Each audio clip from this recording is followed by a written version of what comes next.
I gotcha. All right. Well, ladies and gentlemen, this is season two, episode two of Collective Conversations. Now, Collective Conversations is a podcast where we take a deep dive into everything Cardano while keeping it in consumable chunks. And I know we have a hard time keeping it in those chunks, but we make every effort. What else are we doing with this thing? So we got not only great content for you guys, but we have wonderful projects that founders. We will have content creators on also. And of course, we have giveaways for every single episode that we've ever done. And we plan on, whether that's ADA, NFTs, or whitelist, we plan on making sure that we take care and give our listeners a chance to get something else out of being great supporters. But also, a few things we want to go over before we start. Just keep in mind that Collective Conversations and Ancient Dragon Alliance, with its guests, are not financial advisors. Our goal is to provide entertaining content to make sure that each and every one of you can use that content and information to make your own judgment on any financial decision that you choose to make. Also, if you look in the Collective Conversations podcast section, we have podcast announcements. Every single announcement that we make dealing with the podcast, upcoming episodes will all be placed there. Below it, you see archive episodes, which has every single episode, minus episode 1 and 2, of each season recorded and archived and put there. This episode will probably be uploaded within a few days. Then we have the podcast chat. Now, to all you visitors, especially from our guest servers, that is your server when a podcast is going on. That means you're able to shield the project that you're here representing as much as you want. If any of our members have questions, you feel free to answer them as best of your ability and show those gophers there. Also below that is the podcast giveaways. Most of the time we have podcast giveaways. I feel like today the giveaways might be a little bit different today, where we won't need to actually use the podcast giveaway, which is a good thing, which you'll find out later.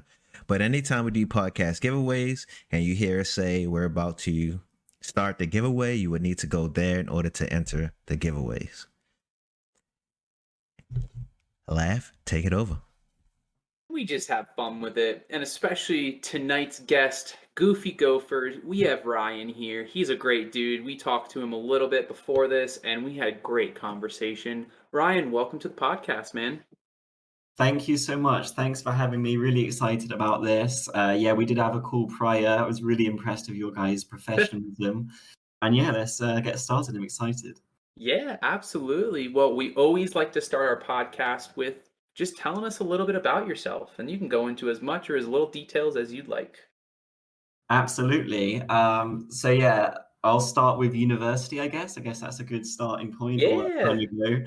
go. So in school, I was quite good at maths. I loved IT, but I had no idea what to study, like no idea whatsoever. So I asked my maths teacher. She was like, it was a pretty random suggestion, actually quite a niche, but she was like, listen, robotics is going to be the future. Everything's going to be automated with AI and robots will be everywhere. Study robotics. I watched like one video of the Boston robots and I was like, this is amazing. So I leave Cambridge, I go to Bristol in the UK, and they have the biggest robotics lab in Europe. That was it. And I really, really liked it at first. Such passionate people, so much innovation everywhere. And these weren't just university students. This robotics lab had like some of the biggest robotics companies. So there I learned some coding. We did some C. The first thing they had us do, which was quite intimidating. They were like, make a solar panel that tilts towards the sun, which actually would, now that I think about it, would be quite applicable for a mining farm. But anyway, that's a tangent. It was a lot of electronics and I wasn't sure. I really preferred the math side. So I then transferred to finance, but I'd still got a good foundation. I got some qualification from that. So yeah, now I'm on finance. Still love the tech side. I always wanted to do something tech and finance. So one of the first things I did was join the university's investment society. So at this time, I was 19. I was running an Amazon business. It was such a simple business model. Me and my friends started doing it. We would just use Alibaba to get different products imported from China to the UK and the US, and then we'd sell that for a markup. So that was really, really good business experience, did lots of sales, marketing, community management, things like that. But what it meant is we had profits coming in at a young age and no fucking idea what to do with it. We don't like too much risk, so we didn't want to put it all back into Amazon. So then I met with another friend and he introduced me to Bitcoin. This is not how it is now. This was like 2016. So Bitcoin was mentioned in hushed tones. People didn't know what it was. People just thought it was to buy drugs on Silk Road or whatever. But I put some money in, and then I got really, really interested in the technology behind it, how the proof of work mechanism functioned. And then to my surprise, in this investment society, no one else was invested in it. So when you join the society in September, the first 3 months they have you invest, and it's just a simple competition. You can invest in stocks, assets, gold, whatever you want, and whoever makes the most percent in 3 months wins. I put mine just in Bitcoin and Litecoin, and it was up like over 100%, way more than anyone else. So they did two things. They banned crypto from all competitions, and they made me head of crypto because no one else was really that familiar with it. So over the years, I really learned a lot. It was an incredible learning journey. I was leading sessions about different altcoins, and it was really cool to see over the years, because I was at that university for 5 years, to see no one really know crypto to everyone joining the society just because of crypto. The headlines were getting a lot more high profile. It was a really, really interesting time. Wow. That's what a crazy story that is. And in my eyes, you've earned the right to do what you're doing in this project. And I'm not surprised that 100% increase for crypto and then they ban it. That's actually really funny. And then, I mean, it's so crazy to see where you started and where you are now and the similarities between the two, right?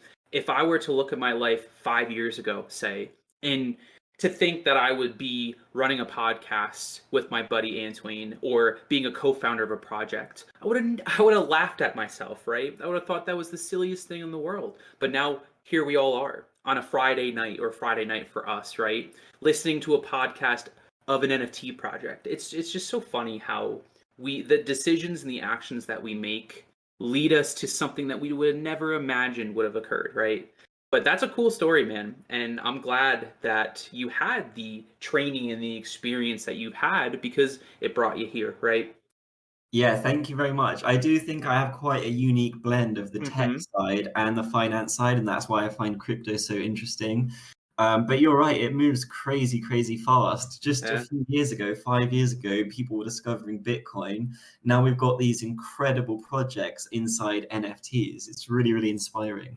It truly is. And you have the tech side, you have the community side, and now you have the degenerate side, right? Yeah, As we all do. exactly. Yeah, I Well, embraced it rather quickly. I don't know, just something struck me with NFTs, particularly yeah. Cardano NFTs. It's just so much like a video game, like with the community and everyone having fun. It's just such a fun space to be in. No, absolutely. And there's that level of community, there's that level of escapism where you can feel like you're part of something bigger than yourself and that you yourself are putting action items to the progress and the success of something. And that success usually is an NFT project, right? But speaking of NFT projects and goofy gophers, why don't you walk us through what made you decide to create a project on Cardano? Yeah, good question. So I was in the NFT scene quite early, started off on ETH and Polygon, just investing, and I saw firsthand the terrible user experience. You see an ETH NFT that's like $20, then after gas fees, it's like over 100. So Mm-hmm. I remember actually there was this one project I was really interested in. It was from Ben Mesrick, who is the director of The Social Network, the movie about how Facebook got big with Mark Zuckerberg. Yeah. He was releasing an NFT collection to fund a Hollywood movie. about NFTs. And if you held the NFT, all of the seasons of it, you get a revenue share in that. So I really wanted to invest in that. It was $300. But then after the gas fees, it was like over 500. I was like, no, this is insane. Why, like, where's that money going? And why is it so slow? And also, this isn't my first project. So over a year ago, I actually had a charity NFT project. I won't tell you the name because I don't want anyone to look it up, but it was on Polygon. And Polygon was a better experience than ETH, but still not a good experience. The community really wasn't there. It was oversaturated. It was very much a side chain. But it was a good project. I learned a lot about all the different aspects, the community management, the growth, the outreach, the marketing. It was a charity project as well, so we didn't have much of a white paper or anything. It was more, and it was the early days, so all the hype was there. It was more just pictures of hearts. You buy the heart, and then we donate to the British Heart Foundation. So that was really, really fun. But then I can't remember exactly how I found Cardano, but the first NFT on Cardano I was really interested in was about a year ago, Ghost Chain. So yeah, have you heard of Ghost Chain? Of course, yeah. Yeah, so like I just saw they had a legit white paper. They had such powerful utility building this marketplace, revenue shared with the NFT holders. Some really, really cool ideas. So it's quite a privilege now that we're actually partnered with their new marketplace, Flipper. And we were fortunate enough to be there on their first on-marketplace mint. But yeah, so that's how I found Cardano, and it was a user experience thing. If I was an investor before I was creating a project, why would you not want to produce a project that has minimal, negligible gas fees, is near instant, and has the energy usage of a tweet? It's really, really green, and the community as well can't be understated. We are a smaller community, but I feel like we're much more passionate. When we see true value in a project, people really, really get on board. Absolutely. I couldn't agree more with that. That's crazy. Do you remember did you mint Ghost Chains? I minted Ghost Chain in the pre-sale. Wow. Do you remember what the mint price was? I think it was around $20. Wow. That's crazy. Or was And it one 50, something like that? Yeah. Yeah, 1 year later and 2.16 million in volume later, their floor price is at 510. So Crazy. it's so insane. And you're absolutely right. The podcasts that we do, the Twitter spaces that we do as a project, you see these people, even people that I can see in the audience right now. Crypto Stonkers, Shumarai, Sinian, Flipped, our Stone Lord. And I know I'm forgetting some people, but you all are important and special in my heart. They are so amazing people, and they go so fully into the experience that is a project. And for project founders, you want people like that, right? And we made every effort to create a space to attract people like that. But you're absolutely right, Ryan. I think it's more so Cardano as a whole and the ecosystem that attracts that type of person, right? Yeah, exactly. And you could see it even more at CNFTCon. It's a deep bear market. No one knew how many people would turn up. We get there and it's just bustling. Everyone's so interested, talking to each other. It wasn't like predatory, like fighting against each other. It was all trying to grow as a community. And it was really, really cool to see. That is cool. That's really cool. So you had a ball at CNFTCon, huh? I did have a ball. I didn't have a booth, sadly. I was more there as a visitor, but it was still a great networking opportunity. Definitely. I heard some crazy things went on there, but you know what they say, what happens in Vegas, stay in Vegas, you know. Yeah, I heard some crazy stuff, but you know, it's interesting, right? So I'm just sitting back listening, and some of these things I knew, a lot of these things I didn't know, like especially your start in the tech ecosystem, starting in robotics, then going over to coding solar panels that actually tilt to the sun. Like, people don't understand that. Like, I grew up electrician, and I've been an electrician for over 13 or so years, more so on the project management team side of things. But I hate solar panels. But I love troubleshooting. I love controls. I love all of those different components that goes with those things. But now you just took it to a whole nother level in coding the solar panel to accept, basically, like, if I have this right, to chase the sun, correct? Yeah, exactly. So it was on a gyro and it would tilt towards the most optimum place to get in the light. Yeah, see, that's awesome. And then, we have something in common because a lot of people don't know, as an electrician, you kind of got to be a math buff, like if you're really heavy into it, with calculations and stuff. And then on top of that, you're a tech buff, so I know you know all of the cool gadgets that come out, on both sides, on the more electronic side and the probably robotic side, right? And and Yeah. then and then the investment society, all I heard was blah blah blah. I'm a whale and I'm in the CNFT space, and we're so happy to have you here. Um, so, which brings me to our next question. So, all of these different things that you've seen and experienced and that you could offer, out of those experiences, and you're here now, you're creating a project. Why mining? What, and also when you explain that, walk us through the gamification, because I also know there's a gamification utility to, um your mining concept in conjunction with the actual NFTs, the gophers, their roles, and different things. Like, why mining and the gamification to it? Yeah, so okay, I'll get into the gamification after because it is quite deep. But just to touch on what you were saying before, yeah, electronics is difficult, isn't it? There's so much maths. There's all these like laws you need to know about how it flows. It's not easy at all. People don't give it enough credit. And then especially solar panels, they're really, really finicky. I actually met Aaron on robotics. He was like the electronics guru. We always went to him with our problems. But why mining? So, as I said, from my background, I've been really, really bullish on many different chains for a long time. One thing I've always wanted to get into properly has been mining. So, I'm not sure how much you guys know, but there's two ways to mine crypto. You can use an everyday computer, that would be called GPU mining. So, you can mine whichever coin you want. And that's what I've done quite a lot in the past, but it's very inefficient because these are just personal computers. They're not made to mine. So high energy, low hash rate. But there's also these machines called ASICs. So these are purpose-built computers, and they run one algorithm, and that's to mine a coin. They can only mine one coin as well. So you have certain miners, S19XPs for Bitcoin, you've got KA3s for Cadena, and L7s. L7s can actually do two because it's the same algorithm. They merge mine Dogecoin and Litecoin.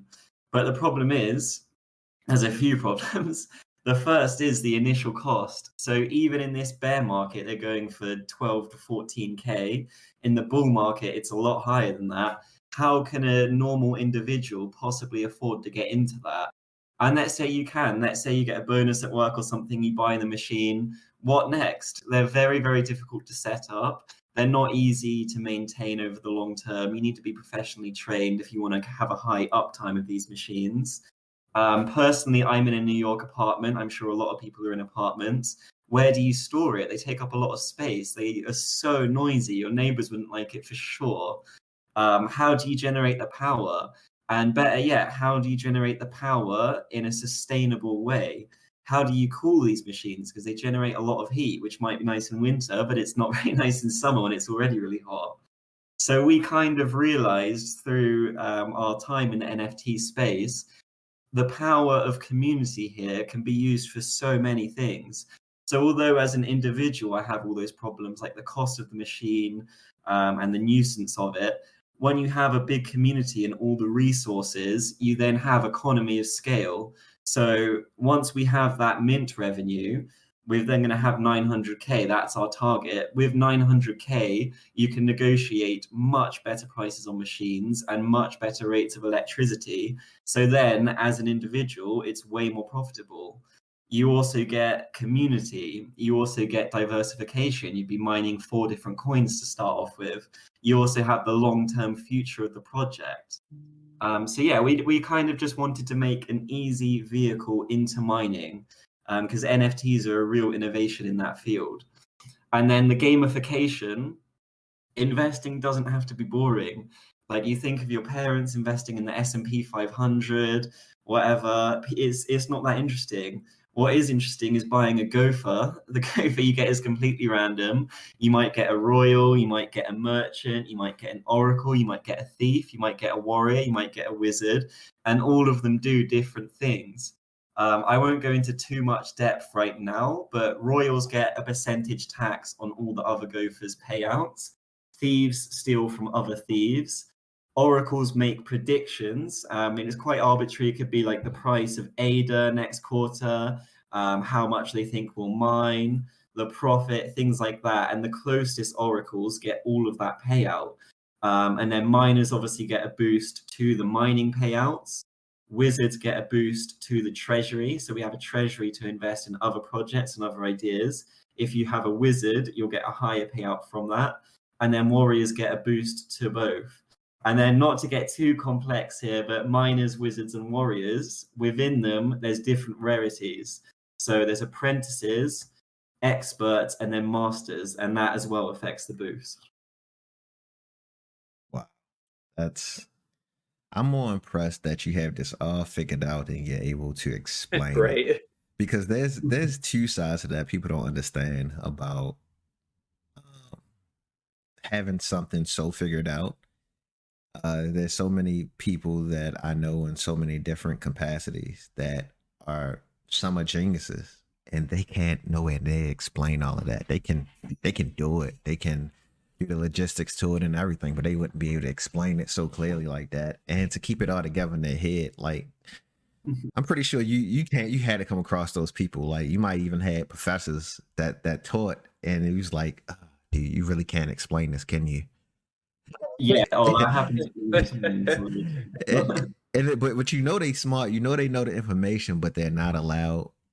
They don't have the capacity to really amplify that to help others understand it. And I think you did a very good job in trying your best to simplify that, like, because it's something that if we don't really read and research ourselves, it's just basically going to go right past, like, zoom.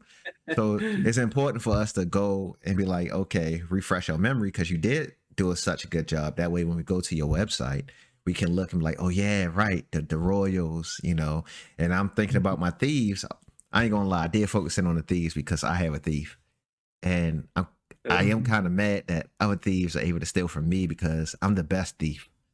So, so I would almost prefer warriors or something to steal from me, not other thieves, because I feel like I'm in competition with other thieves, and I would want to be the best thief. I wouldn't want another thief to steal from me, because that would make me a bad thief and consider to them. But that's just my mind. My mind be going off on these crazy tangents sometimes.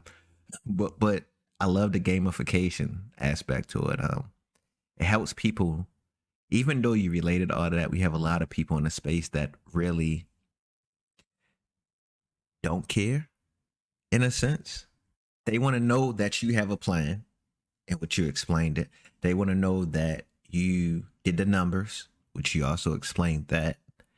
They want to know that you have a background in order to produce it, which you explained that. But at the end of the day, they just want to know, check, cool. This project is a good investment.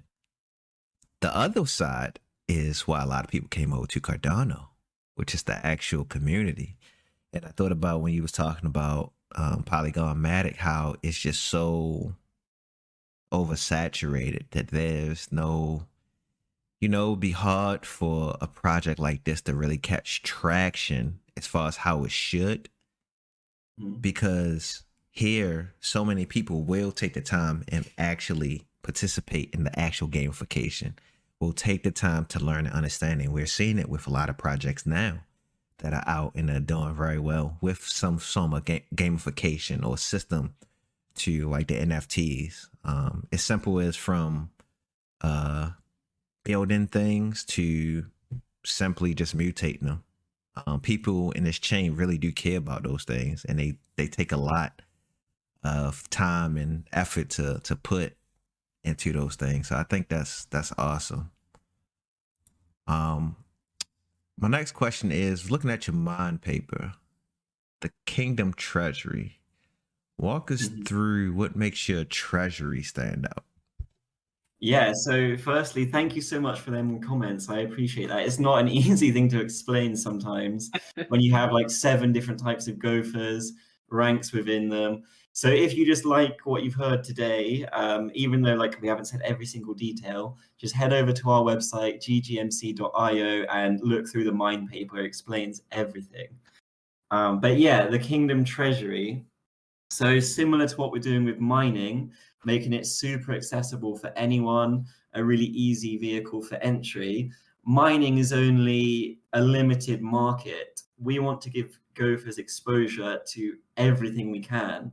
So we've got the proof of work side, Cadena, Litecoin, Doge, Bitcoin, but there's so many other projects out there. There's great Cardano projects, there's great Solana projects. We want to research as a team the best ones and have community input as well, and then get exposure to these best projects. We also want to use it as a way to grow our revenue streams. So we have this mining foundation, and that fuels everything. So think of it like an investment vehicle, really, but we've got revenue coming into it, whether the market's up, down, or sideways. That's powerful. I haven't really seen that too much, even from DAOs. DAOs usually just live off the initial mint and then hope to make profit beyond that. We will have a consistent income from that mining. So yeah, we want to get exposed to lots of other good projects, grow those revenue streams. So I don't want to say too much because it's quite strategic stuff. But we want to do some meta merch. We maybe want to get some trading bots. We've got a lot of more abstract ideas as well. I won't go into them, but maybe even some real estate projects. Maybe get some speculative investments. Maybe like a really rare Pokemon card or a rare bottle of wine, something like that. Just things and projects with real revenue streams, and then that will be shared with staked gophers.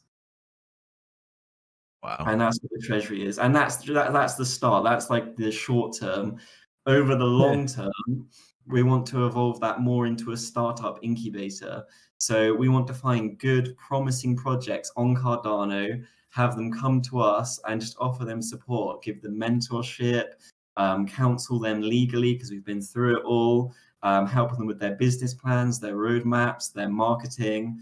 And then, yeah, we just really want to support as much innovation as we can in the space. Okay, so stop right there, right? Yeah. That plan, the incubator. I'm just curious. Now I know you wasn't expecting this question, but how would that be separated? The reason why I ask is because incubators is one of those things where I look at it and I'm like, what about the projects that are already existing and running, but could use, let's say, a more direct consultation? So say, for example, a project has so many things going for them, but I'm just using an example, say their community engagement isn't good. Like, would your incubator be separated, or will it be like more so for new projects? It will be focused on very new projects so that we can get in early. However, obviously, once we produce these services, there's no reason to block out any existing projects. If we can not only foster new innovation in the space, but help what's there already, that's bullish. That's great.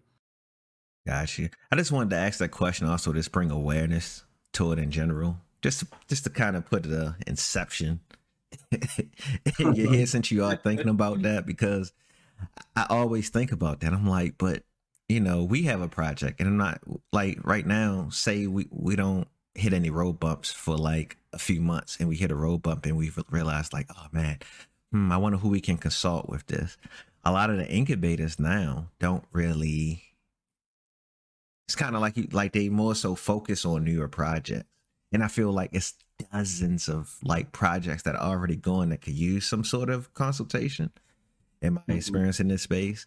So I just, I like to put that inception out there for people who's thinking about doing it and don't have it up and running yet. Like some other projects. Just thought. Yeah, no, I think that's a really, really strong idea. It's I considered it, but I hadn't really thought it that much. Now I'm going to think about it more. Because yeah, supporting existing projects that just need that final push, that's a really great idea. So now to really test how you can explain your project. We're Oh, no. about to go to one of the funnest portions. Well, it used to be one of the funnest portions. I'm not going to even lie to you. What I used to do with this portion, I am probably never doing again unless I'm having a lot of drinks that day. But today is not the day. But this portion is called Explain It to Me Like I'm Five. The whole goal of this section is for you to act like I'm a 5-year-old. Of course, we know most 5-year-olds not going to understand this, even though talking to you, you was probably already building robots at the age of 4. But for the average 5-year-old, explain if they're brand new. They already understand NFTs, right? But they need to know, what is the basis of your project? How would you simply explain a person coming into your project like they're 5, what your project is about and what it offers? That's probably the hardest question I've ever been asked. And a 5-year-old that knows about NFTs, I want to meet them. Let me think. That is a really good question, though, because crypto and specifically mining is really, really complicated. Like even explaining it to my mom or my auntie, they've got no idea, and they're smart people. But this, I guess, is the whole point of Gophers, is to make crypto accessible for everyone, so you don't actually have to have that much knowledge. But if there is a 5-year-old here, I've got a nephew that's 2, who's a bit older. I'd say we're a huge collection of Gophers. We have a lot of fun together. We play games together. We're constantly in touch as a community. And we realize that a big group of Gophers, rather than one single Gopher working on their own, is much better. We're much stronger together than individually. That's how I'd explain it in a nutshell to a 5-year-old. Wow. Wow, is right. I think I'm dead serious, and I hate for any project that was on here before and hear me say this. I think that was the best explaining to me like I'm 5 that I've heard thus far. I agree. Because you just put the concept in in a playful setting in general, but everything is there, but you just painted the picture more like an illustration. They say, I don't usually like to talk about this, but I'm a minister, and I was taught when I was young, because we're taught to teach, like to actually learn and know how to teach people skills that you need. And one of the best thing I heard was, you become one of the best teachers when you can teach a kid anything. And the whole point of that is, the more you can simplify something, the easier it is for anyone to digest. And you did a perfect job with that illustration. Be on the lookout for Goofy Gopher's children's book coming out to a store near you. We actually have an idea that's not that far from that, but I can't reveal it. Oops, sorry. But no, I agree with Antoine. A lot of it's hard, right? You get so consumed with all the utility of your project. When you're asked a question like this, you have simplicity in mind, but then it's kind of like, oh, and this. Oh, well, if I say this, then I have to explain it. And oh crap, I said that, so I have to say this. The way that you relayed that information was so good, because you opened it for whatever questions may come that way, right? But you encapsulated what Goofy Gophers is in such a nice, compact, neatly tied little snippet. Yeah, no, you did a great job. I would agree with Antoine. That was probably the best Explain It Like I'm 5. Oh, guys, thanks. I really appreciate it. Yeah, of course. And we're not just saying that. We'll be brutally honest. And speaking of brutally honest, Antoine's done the children's voice, the 5-year-old voice, once. So don't let him don't let I did don't it think like otherwise. I did it like twice. Yeah, Unfortunately, so some of those weren't recorded. Oh, huh. Yeah, you forgot. Oh, I forgot. Yeah, what a coincidence, right? But getting back to it, let's jump ahead a little bit, Brian, if you will. We're nearing the end of Q1 2023. What does Goofy Gophers look like? And then the latter to that question, jumping 5 years into the future, let's say, what has Goofy Gophers accomplished? Is there a little bit of proof of work in there? I don't know. Two really big questions. So April 23, you mean? Yeah, I mean anything. Yeah, so I guess yeah, we can say April of 2023. Yeah, okay. So we had our pre-sale a couple weeks ago. It went really, really well. That was almost like a proof of concept. We've now got the mining agreement with the partner farm signed. I went over there, visited the farm. We've got a site tour and an interview with them coming soon. We got really, really good rates on electricity. And more than that, we made them really understand the project and the long-term potential. And that's why they were so keen to work with us. And it wasn't like we only went to one, we did a lot of due diligence. I had a long list of criteria, like has to be pretty sustainable, has to host any ASIC. And it was very hard to find ones that met all of our criteria. There were probably about 20. This one I trusted the most, really, really liked the team. But yeah, that's all started. That's kind of where we are now. And now we're just trying to source those L7s because obviously Elon Musk bought Twitter, which doubled the price of Doge, which has made miners more expensive. But we're getting there. We're looking to do, we're getting added to a bulk order.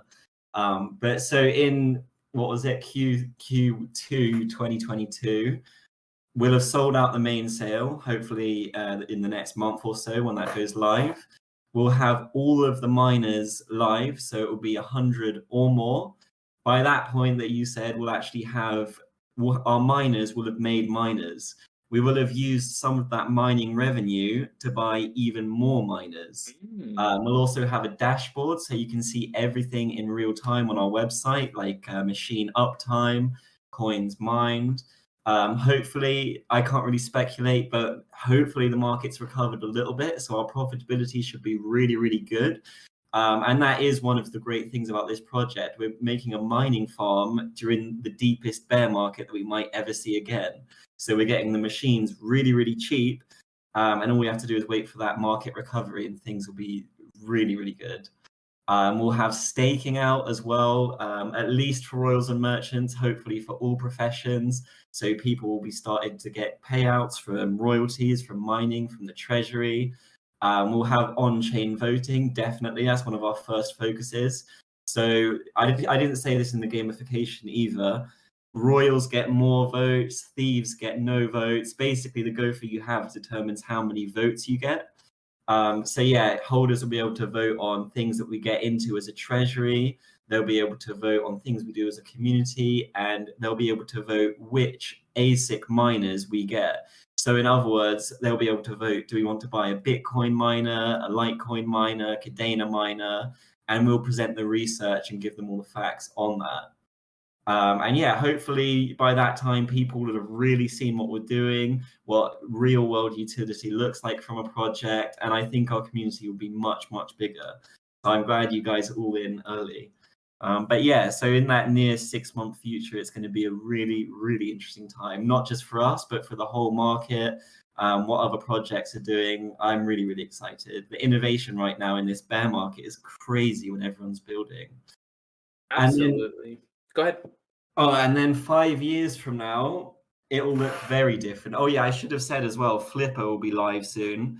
So Flipper is our partner marketplace, really, really innovative, the most feature-rich marketplace there is. They've got amazing collaborations, they've got a referral system, but we worked with them to pioneer new metadata. So when their marketplace goes live, which should be relatively soon, your gopher will really come to life. All the different stats behind your gopher, that will be represented in very new ways that has never been done before on Cardano. So that's something quite big to look forward to, but I don't want to reveal too much. I want to see the surprise when people go on Flipper and see all the things behind their gopher. But yeah, so in 5 years, we will have a massive mining operation. So we will have had that initial mint. the whole time it would have been compounding through bull markets. The Bitcoin halving as well in 2024 would have happened. So that will create a big bull run. Will have hopefully supported lots of innovation, lots of really cool other projects of physical utility, lots of other revenue streams, as I went into earlier with the treasury. But the ultimate goal, as I think I said before, is a holder of a single gopher can become a crypto whale just simply through the diversification.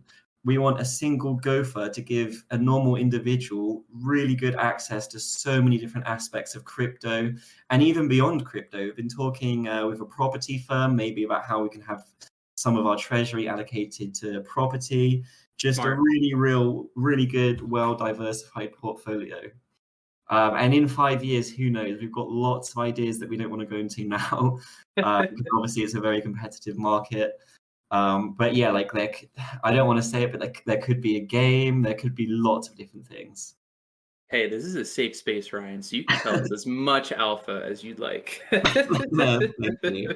But yeah, it's a really exciting future for Cardano NFTs.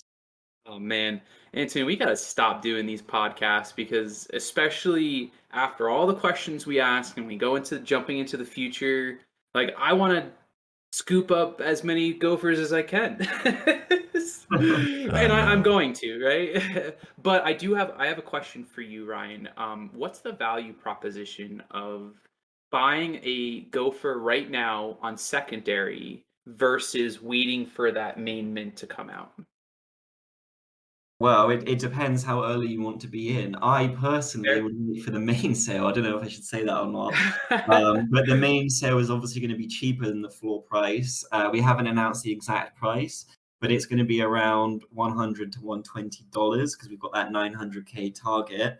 But if you're minting, A, it's way more fun, and B, you don't know, you could get a royal. They're worth way more than floor price. You could get something really rare. That's true. When you say $100 to $120, is that US dollars or is that ADA? US, because we're Okay. buying these miners in dollar, we have to convert it. So whatever the ADA value is near the time of mint. Yeah, no, that makes sense. I just wanted for clarification sense. Yeah. Well, So cool. I now, think so I yeah, think we you know about what to time it get is. this interview out of here. All them stupid questions. We don't care about that. These we know why you are here. You came for this segment right here.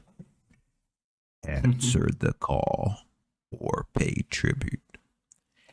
And this is a segment where a Doug Sigma plan and he think about what question he wants to stump the guest on.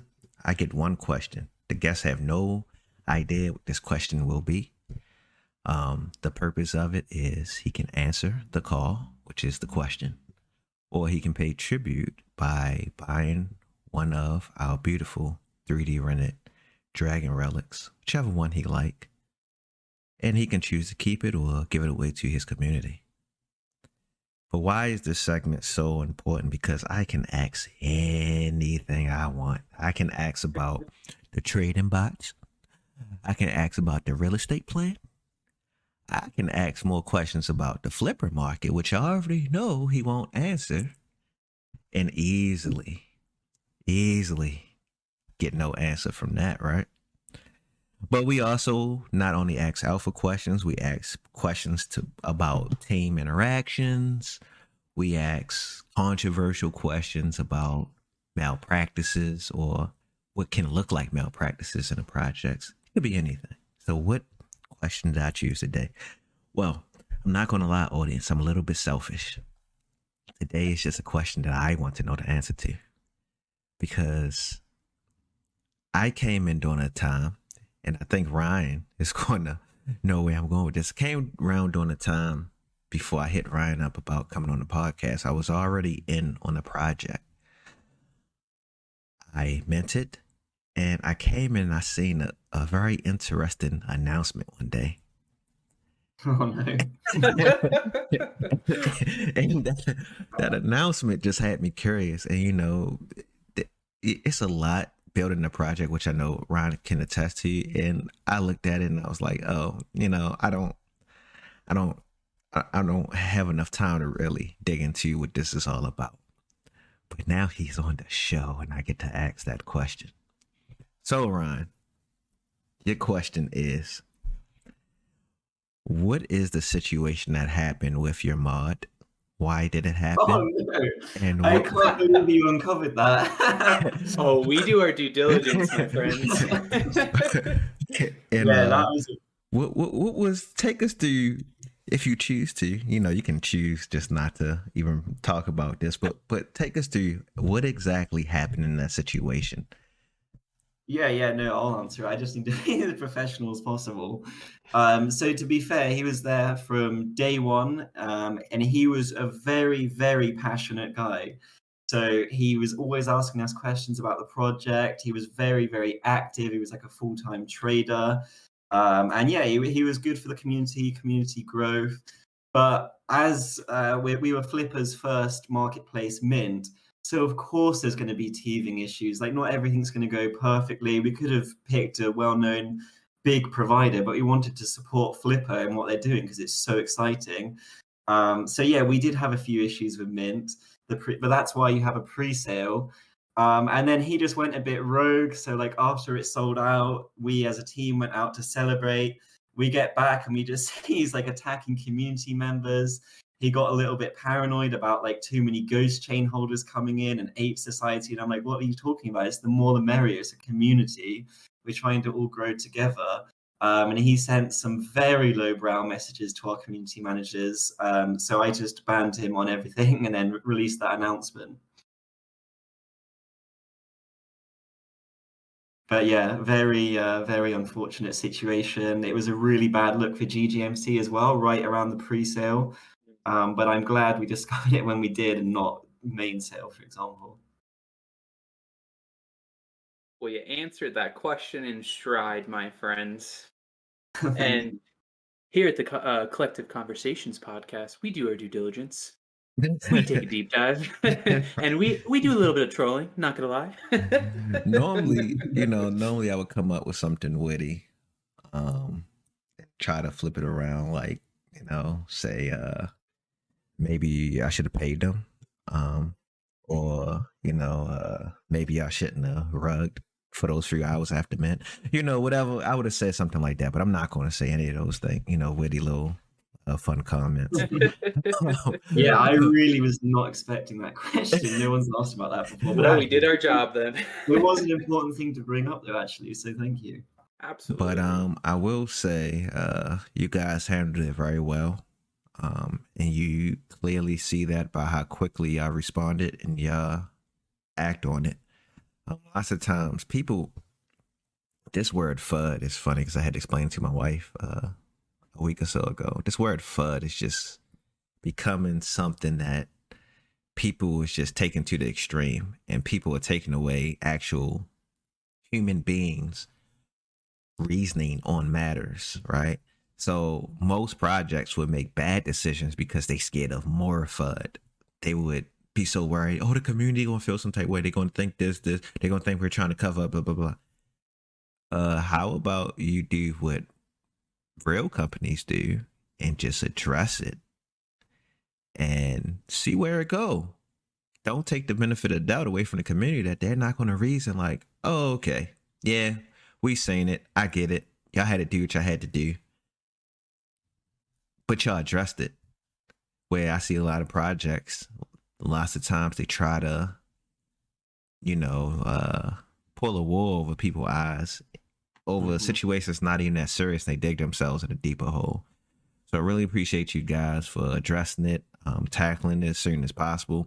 It cleared up so quick. I'm pretty sure that's the reason why you thought nobody was going to talk about it or bring it up, because you don't hear anything about it. Everything I hear about you guys in the space is actually very positive. There's alpha chats, there's all types of stuff. Like, people are really paying attention to you guys, so that's a good thing. Haven't heard any FUD yet. I heard a lot of sex toy talks and stuff in one thing y'all did, but yeah, that was a space the other day. I'm not going to talk about that. Yeah, much preferred these things. I'm surprised you even brought it up, knowing you. Oh man, that was funny. Um, but yeah, so real quick, we got some giveaways, and then we're going to get into some questions from the audience and just some auxiliary questions that we have. So if I'm not mistaken, and you can feel free to correct me because I can be wrong also. But if you are a listener here, our listeners can get whitelists for Goofy Gophers. Am I right? They Or can just screenshot the chat, open a ticket with us, and we'll get you on the main sale whitelist. So does that include hosts or what are we Of talking? course it includes hosts, yeah. so the screenshot is taken. I'm about to put it in our DMs right now.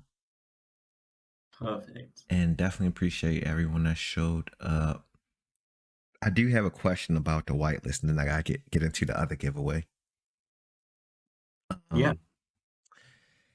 So I know that if you hold the Goofy Gopher, if you hold a Gopher now, you're whitelisted for the primary.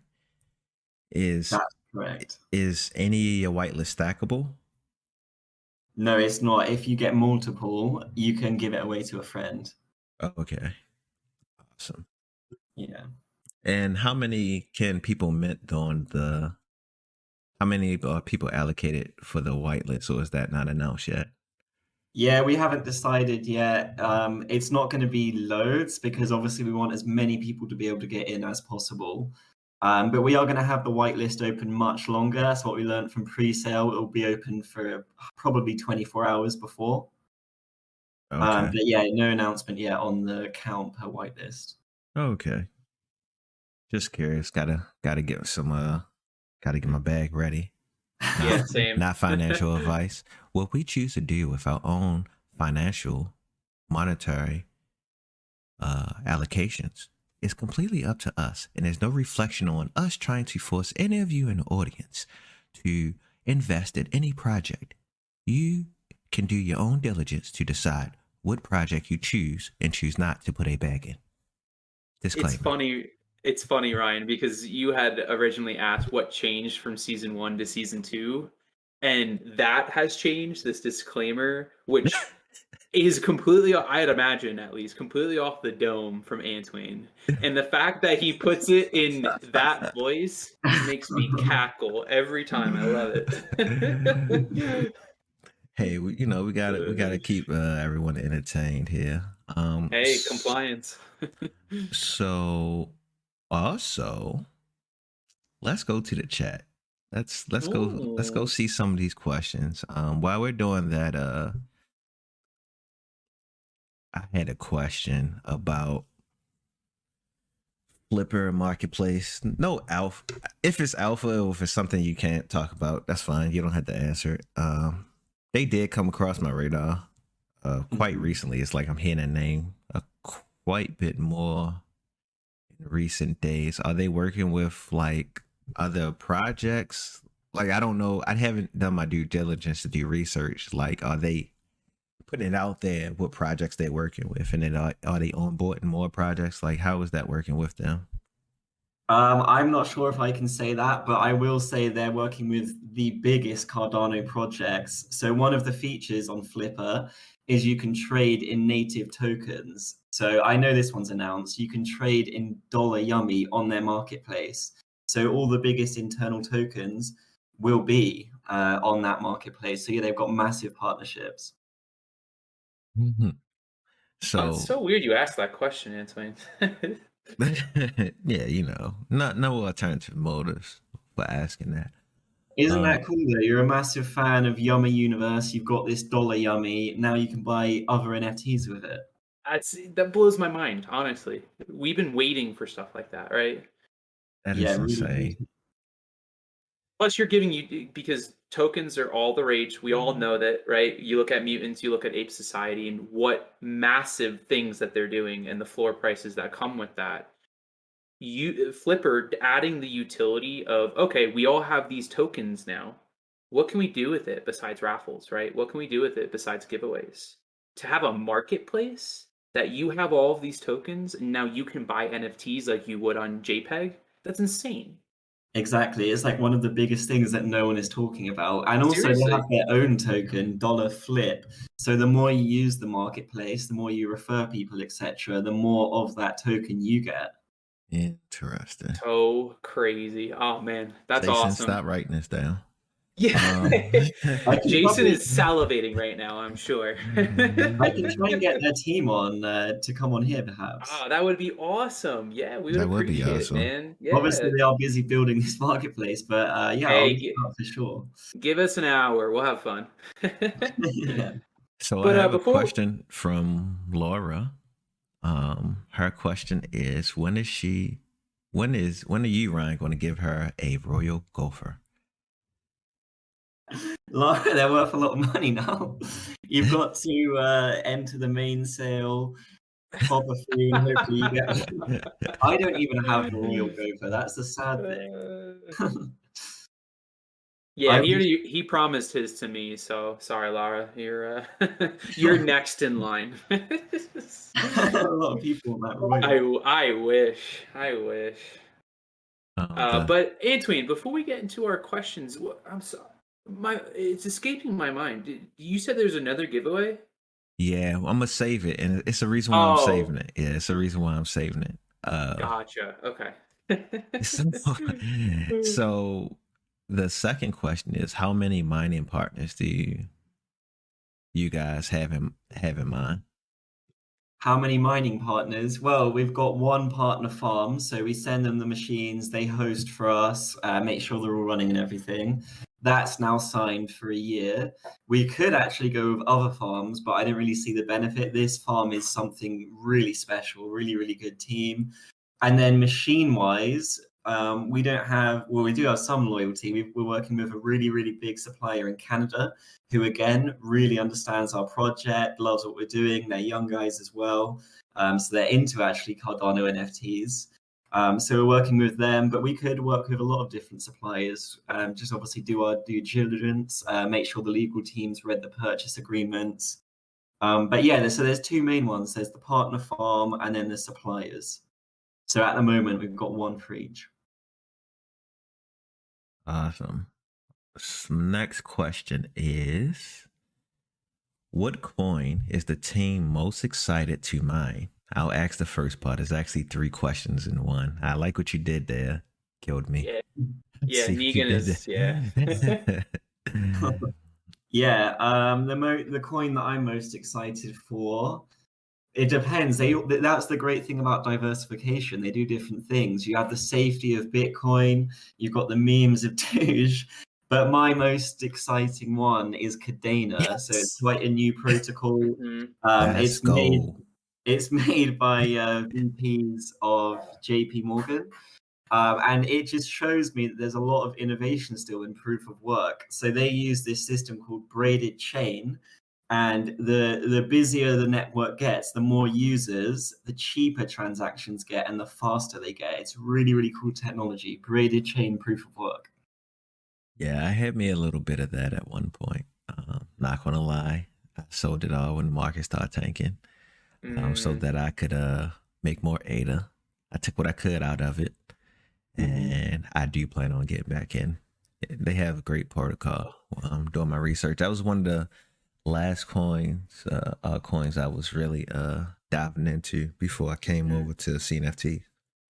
Yeah, no, I'm really excited about it. They're promising to stay proof of work because they have this amazing technology. I think they're going to become the new Ethereum eventually in terms of money. Whoa. You heard it here, guys. Not financial advice. Next part of that question is, any plan to mine GPU coins or only ASICs mineable tokens? Yeah, so I've actually got a good answer for this. GPU mining currently is unprofitable across the board, and that's because they're not ASICs are purpose-built machines, so they're much more efficient. They've got high hash rates, low power usage.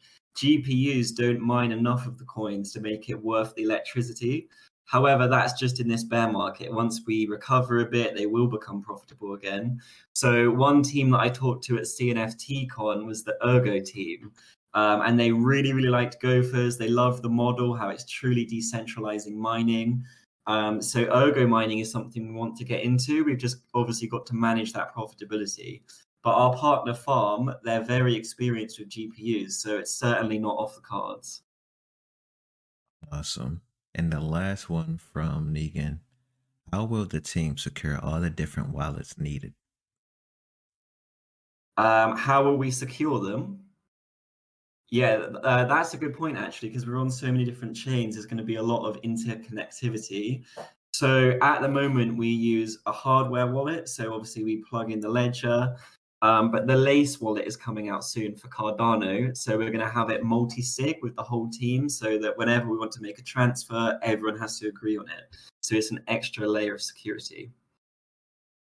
So real quick, I don't know if anyone, I might have left this part out, but if you want to come up and ask a question, feel free to hit your, that hand up button, and you can definitely just ask the question directly yourself or make any comments that you want to the team. Oh, or that was whatever. quick. Hi, Gully. Yeah, Gully.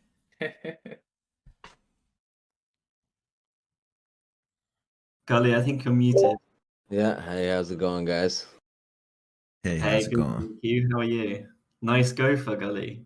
No, yeah, no, I love the wizards. For some reason, I'm most attracted to the wizard class. Yeah, they I got don't know. those nice white beards, the staffs. Maybe it's my attraction to like like the old King Arthur, Merlin, like all that kind of archetype. But yeah, I was just wondering, like, do you guys know how many gophers per whitelist we're gonna be able to mint, or? Yeah, it's not announced yet, but don't expect it to be too high because we want to get as many people into the project as possible. We've got quite a big marketing plan, so there's going to be a lot of people wanting to get in. We just want to make sure every single person has an equal chance to get a gopher on main sale. But definitely it'll be a few. Excellent. All right, thanks very much. Thanks, Gully. Great to hear from you. Thank you, Gully. Appreciate the question. You can take one of these questions here, Laugh. There's a lot of them. I know. I know. I Hey, know, Lara. Lara. Hey. Can you guys hear me properly, or is it right? Oh no. No. I'm glad you came up. Let's go. Yeah, I can hear you. Oh, thank you. My question actually has a bit of a background because the Brazilian government actually released a statement in the last couple of weeks saying they will actually harden tax regulations and legislations around cryptocurrencies and mining and token drops and all kinds of stuff. So my question is, are you guys prepared, or how do you feel, or what are your thoughts on possible legislations and blocks that worldwide governments put around mining facilities and mining regulations? Do you guys have anything prepared for that? What's your view on this? So That's a that great is question. that is a really good question. So that was our first thought. We were like, okay, we're doing these payouts to staked gophers. We're getting this income through mining. What are the regulatory impacts of that? How do we set ourselves up legally? How does it impact our holders? But yeah, we've been getting counsel on this for 8 months. So before we launched any social media, I talked to a lot of lawyers, and then finally I found a really, really good firm that understands the tax, all the regulation side. We're incorporated in Cyprus way before our pre-sale. I don't know too many projects that have had legal counsel before they've even launched. But yeah, I would look at our terms and conditions. We've had a statement as well from our legal firm, just outlining everything. We might also have a full audit done of the project. And then as for holders themselves, that payout, that mining income is income. So you will need to pay tax on it depending on your local laws. And then part of the project I didn't get into as well is we want to have sessions with professionals. So we want to actually get in some lawyers, get in some crypto tax experts, get in marketers, get in other projects, and maybe kind of start a little podcast of mastermind sessions. All right, well, we gotta go. Thanks for coming. But yeah, great question, Laura, and that's one of our top priorities right now. Thank you so much. Just to you reiterate something you said, guys, pay your taxes. Really, you guys have to regulate on your local taxes. Don't ever forget that for crypto or not crypto. Then later, don't come complaining. Take my house. Yeah, absolutely. Laura's completely right. You've got to stay on top of all that. Yeah, no. Thanks, Laura. Yeah, right. Thank you guys. Thank you, Ryan, for answering, and that was a very, very great answer. Thank you, Lavender, and how can I call you? A-Dub, Sigma, Twain, Twan. My name is Thank you. Antwain. Yeah. I'm gonna go down now. I Okay. don't know if you guys have to remove me or anything. We can either way. Is it Lara or is it Laura? However you prefer. Okay, because I've met a lot of Lauras and a lot of Laras in my life, and most of them are like it's Lara or it's Laura. So I'm always cognizant of asking. Nah, don't worry. It's really however you prefer calling me. Awesome, awesome. Well, thank you, Lara, for coming on the podcast on the stage, and that's a great question, honestly. And Ryan, great answer. So we're gonna take you off right now. Well, cool. That was So- great. We got more questions. So, but before those questions, we're going to have a quick commercial break. We're going to invite Jason Osiris, our sponsor, is Ancient Dragon Alliance. So take a second to hear a word from our sponsor. And Ryan, this is the time where you play the commercial music that we talked about clearly. Jason, buddy. Hey guys, how's it going? Can you hear me? Yeah, we can hear you great. I may have had a couple of bourbons at this point, but this has been an absolutely amazing podcast. It's one of the coolest ones I've heard yet. We agree. And what an honor. I don't think we've ever had you on stage during the podcast. We keep that close to the vest, right? Yeah, absolutely, absolutely. Yeah, I just got a little DM there asking if I could give a 2-minute pitch of our project, and I was like, yeah, man, of course, of course. Well, the stage is yours, my friend. Have at it. Awesome, awesome. Thanks for having me. So we're the Ancient Dragon Alliance. We have 2 beautiful NFT collections. You can see one of them as my PFP here. We have 3D rendered models of our 2D PFP collection. This is our Genesis Relic Mint. These will entitle you to 3 or 4 of our primary collection at a discounted mint. And then they come with a few host of utilities. This is what we're minting on the 12th here. You get some awesome rewards in the sense that 50% of the royalties from these relics will be reinvested back to provide holders with prizes and giveaways and stuff, which is always nice. We love to give back. And then you'll be able to do some pretty cool things with these NFTs that you've never done before. So that'll be a really fun future event. And then they'll have some really cool utilities in our upcoming Clan Wars as well, which I'll get into in a minute. And then we have our main collection coming up in here in December. We have beautiful 2D hybrid human dragon PFP NFTs that are our main collection. They're made by the same artists that did Frog Factory and Space Bugs Alpha. Something you might not know about these artists is they're actually in real life tattoo artists. So they do really, really cool work. They were actually at a CNFT con, and I've seen some amazing photos of some tattoos that they did for some Cardano NFT enthusiasts at the convention there. So that was really, really cool. But I think they have a great sense of color and richness. These guys do tattoos that, are lifelong and permanent on people's bodies. And we were lucky enough to get them as artists for our main collection, right? So that's coming up in early to mid-December here. And then one of the main first utilities that we have ready to go is something really fun and a little bit unique that we call the Clan Wars. So this will feature 5 different dragon clans that will face off over the period of a month during 3 weeks, where they will compete to earn points both as individual holders and as clans. And then the winning clan at the end of the month will get basically 10,000 ADA reward value split amongst the clan.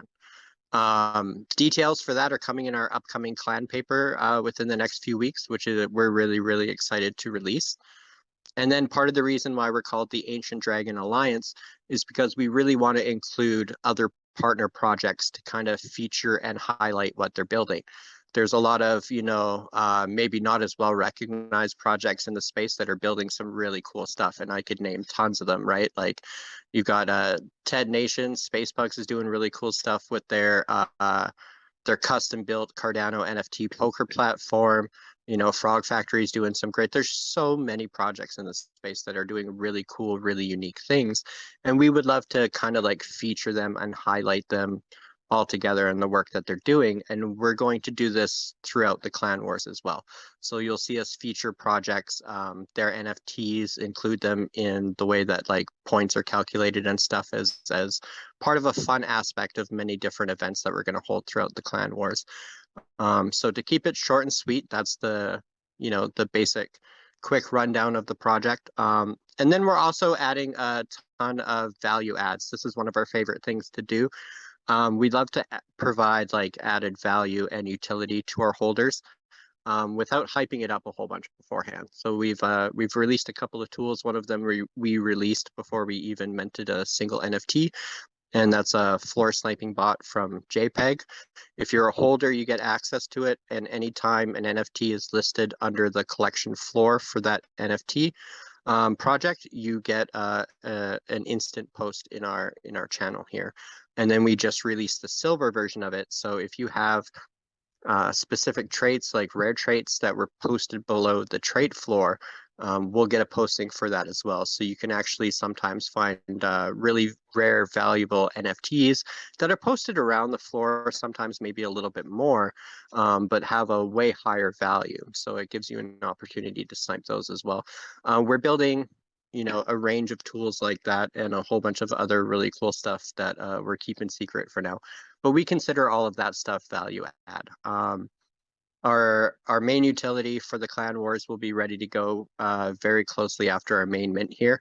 But yeah, that's the Ancient Dragon Alliance. If you like the sounds of that, definitely check out our resources and our information. I'll post some links here in the chat here in just a sec. Awesome. And Lab, we got to make sure that we pay for the highest subscription so we can get that down to 2 minutes. Commercial ad. So we'll talk. We'll talk about those logistics. Right? Yeah, we'll talk about those logistics later. But now let's get back to the show. So we had some more questions here. Oh, so real quick, that was the other giveaway, guys. If you're here and you're interested in Ancient Dragon Alliance whitelist, simply open up a ticket. More than likely, if you're opening up a ticket, means you're here and we can clearly see it.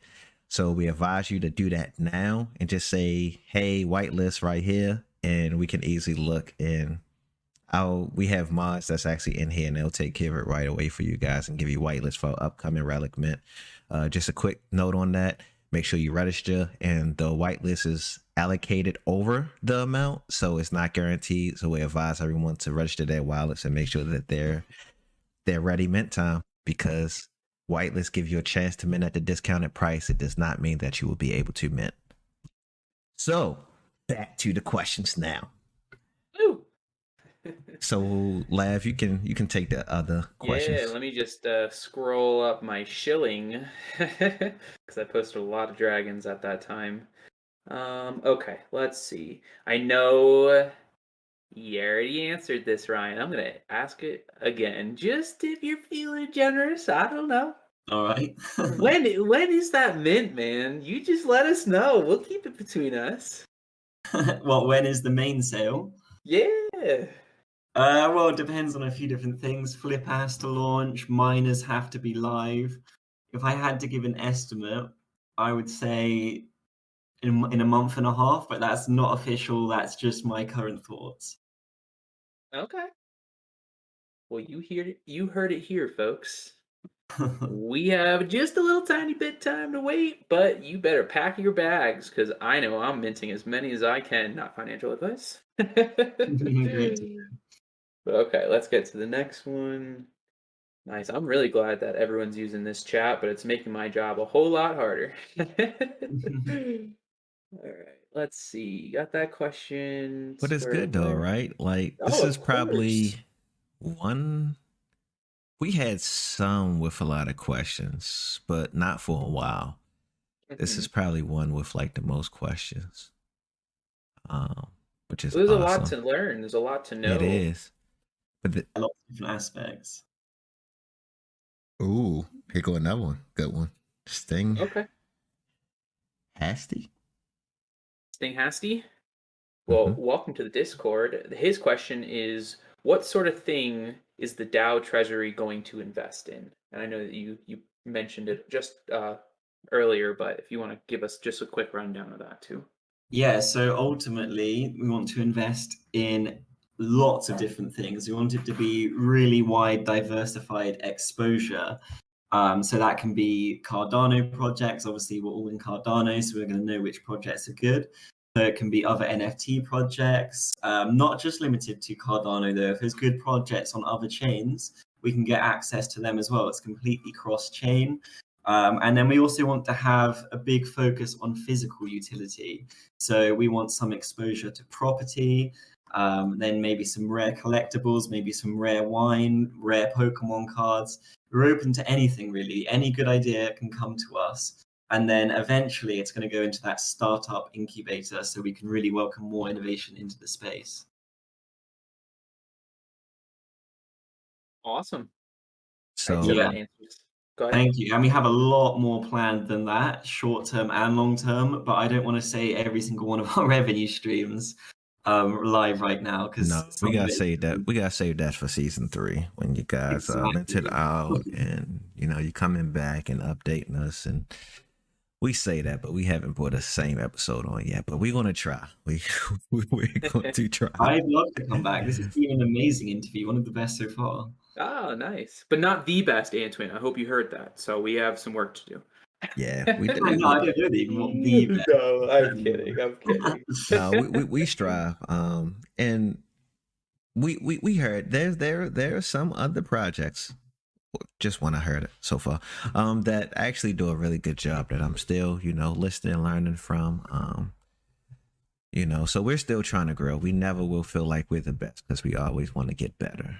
And once you feel like you're the best, then you're actually limiting yourself. So trust me, Exactly the right mindset. Yeah, I agree. When Mint was really, really good. I think the best ones for us. I didn't say that. You said it. I didn't say it. The best ones for us have been the structured ones where there's professionalism. So yeah, it's been really, really good. Yes, I Absolutely. loved when we were on One Mint. Super professional. Learned a lot from those guys, especially the machinists. We had some fun times on there also. And that is on all streaming platforms, by the way. You can listen to.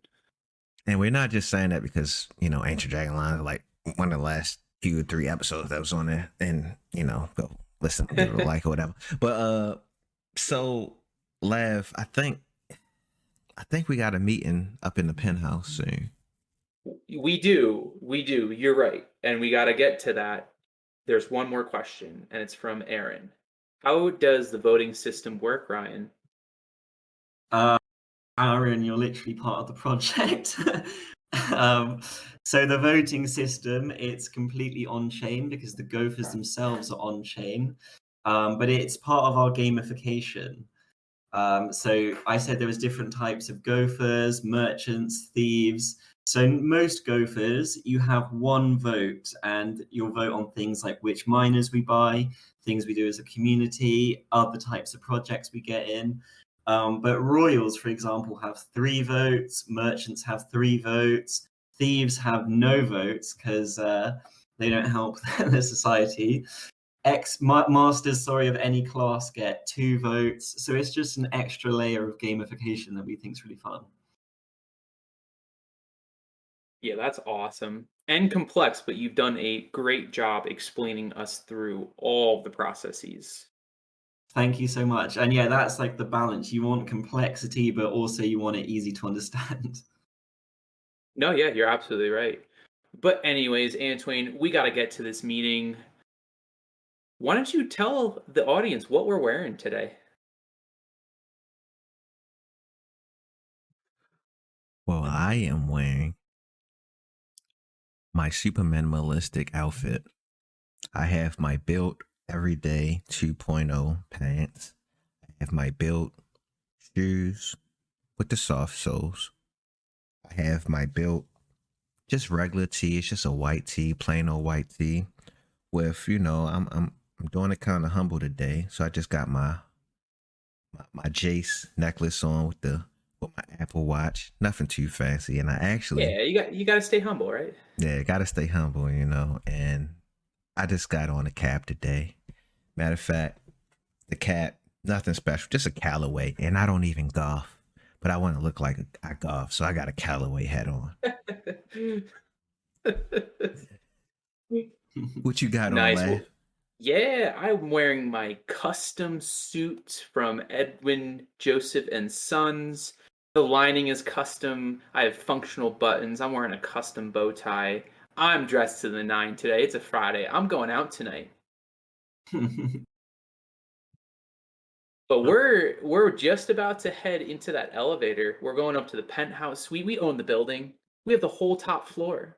That's about 5,000 square feet. And for apartment's sake, that's large. And we're getting to the elevator. Ape Society rent a section out from us. They're in our building. But we're just about to press that close button on the elevator. Oh, is that right? Is that someone coming in? Ryan, are you coming into the elevator? Looks like you are. We have about, well, this is a large building that we own. We have about 20 floors. Give us your pitch. Why should us very successful men of class and sophistication, why should we invest into your project? You have 2 minutes. Wow, the elevator pitch, huh? Well, I'd go back to the overall aim of the project. The crypto world is amazing, but it is baffling to an ordinary person. It's so hard for one person to get involved with all these different aspects of crypto, P2E, DAOs, all these exciting opportunities, and we're only scratching the surface. Probably most of the people in this chat are heavily into Cardano. We're in this world every day. I bet most of us individually only have a tiny amount of exposure to the overall potential of crypto. I think all of us here believe crypto really is the power. It's the technology of the future, and it's going to come back to all-time highs. The only question is when. As we do see that market recovery and the future long-term value of these coins, why not own an NFT that is an easy vehicle to get diversified exposure to all types of crypto projects on many different chains? Ding! Wow. I gotta say, I just met you. What are you thinking, Antoine? Half a mil? Cool mil? What do you think? How about 900K? We'll leave it there. Okay. No, I think that's fair. That's fair. Yeah. 900K heading your way. And scene. No, that was a great elevator pitch, man. Thank you very much. You deliver your information incredibly well, and that's a rare quality that not many people have. So props to you. Seriously. Thank you. That's really, really great to hear. That's important. Well, great. That is our episode, ladies and gentlemen. This has been Chapter 2, Season 2, Episode 2.